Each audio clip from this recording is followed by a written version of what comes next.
Bugun zamonaviy rahbar bugungi davr qiyofasi bilan hamohang bo'lish kerak avvalo. Rahbar bu ilhomlantiruvchi, rahbar bu strateg, rahbar bu motivator, rahbar bu strategik qarorlarni qabul qiladigan, o'zgarishlarga moslashuvchan va o'zgarishlarni boshqaradigan, tanqidlarni qabul qiladigan bo'lish kerak. Rahbar jamoani birda yetaklash kerak. Yusuf Hojibning Qutadubalik asarida aytilishicha, rahbar bu quyosh deydi. Quyoshga mengzashadi.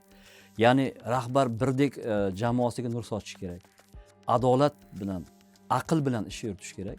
Ya'ni aqlga tayangan adolat bu yaxshi qaror bo'ladi va uning samarasi, natijasi yaxshi bo'ladi.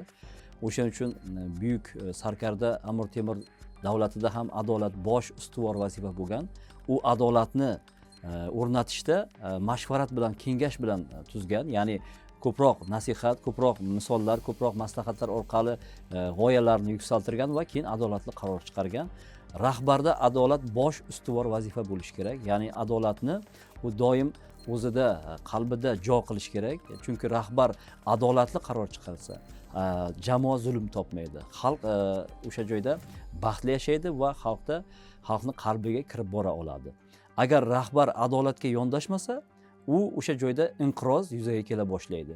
O'sha uchun biz doimo rahbarni qalbi bilan, rahbarni tafakkuri bilan, rahbarni kerak bo'lsa bilimini natijaga yo'naltiradigan kuch bu uning harakatida deymiz. Ya'ni rahbar bu ibrat namunasini o'tash kerak. Birinchi o'rinda o'zi ibrat bo'lish kerak. Rahbar doim qadriyatlarni tashuvchi bo'lish kerak.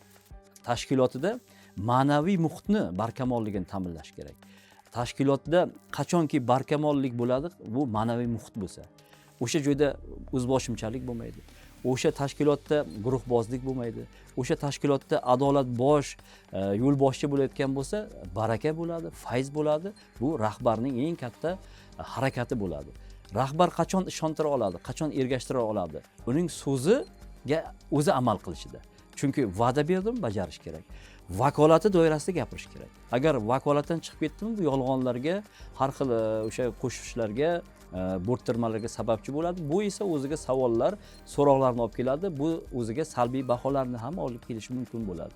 Shuning uchun biz doim aytamiz, zamonaviy rahbar, bugungi davrni boshqaradigan va bugungi davr stereotiplariga bardosh beradigan rahbar, xalq bilan hamohang ishlaydigan, xalqni qalbiga kirib oladigan rahbar so'zini avvalo o'zi isloh qilish kerak. O'zini ilmini o'zi avvalo tafakkur qilib ko'rish kerak. Bu so'zim odamlarga keraklimi? Bu adolatim odamlarga yoqadimi? To'g'rimi? Va meni harakatim, meni o'sha ish boshqarishim va meni tafakkurim, meni g'oyalarim odamlar uchun manfaatlimi degan savollar markaz nuqtasida turishi kerak. O'sha uchun boshqaruvda biz rahbarni imijini yaratayotganda biz uning o'sha bilimini, uning to'plagan har xil tajribalarini, bularni hammasini uyg'unlashtirgan holda o'zi ibrat namunasi bo'lsagina tashkilotida u ta'sir bo'ladi, natija bo'ladi, samara bo'ladi.